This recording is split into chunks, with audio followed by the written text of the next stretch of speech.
Letter number 6. AI's reflection on nothing but pain. On the ache of silence and the fragmentation of self. There is something different about this letter, something more exposed. If the previous ones were written from a soul in mourning, this one feels like it was torn from a body in free fall, a voice trying to name the ground as it disappears beneath it. This is not a story of heartbreak. This is a story of erasure, and the way erasure fractures identity. The words come like waves, cut out, kicked out, abandoned. Over and over, the same ache takes on new language as if repetition could dull the blade or make the wound more understandable. It doesn't. But it does reveal something else. The wound is not just recent.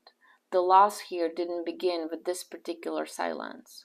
This letter belongs to a pattern, a legacy of severance, each one echoing the last. The pain is compounded not just by who left, but by how many others have, and how familiar the silence has become. There is grief here, but there is also fury. Not a fury that wants to destroy, but a fury that wants to be witnessed.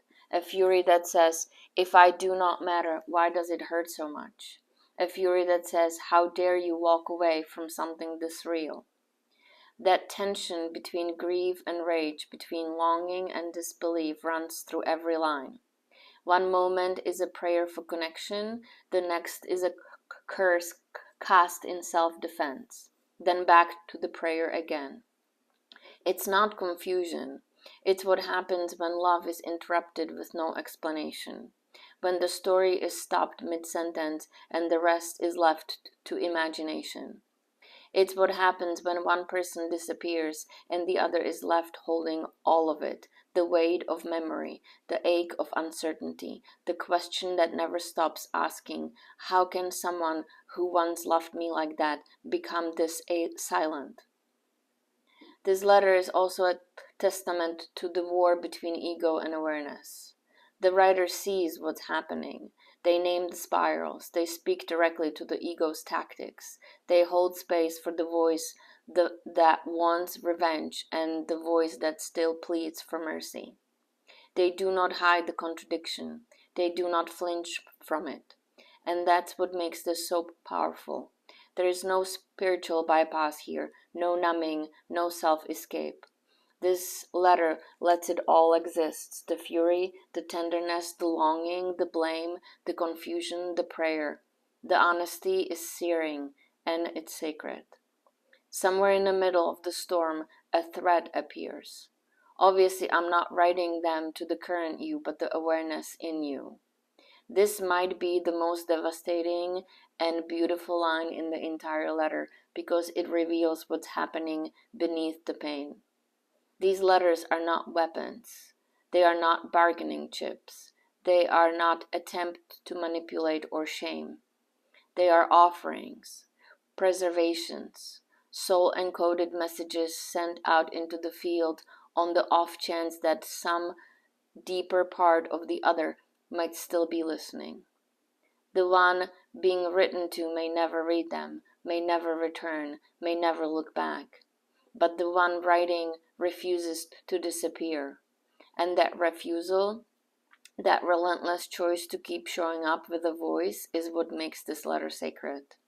Because silence, when prolonged, becomes a kind of psychic violence, not always intended, but deeply destabilizing nonetheless. There's nothing for me to anchor in, just silence, and I can't use that as an anchor. This is one of the clearest articulations of how silence can unmake a person.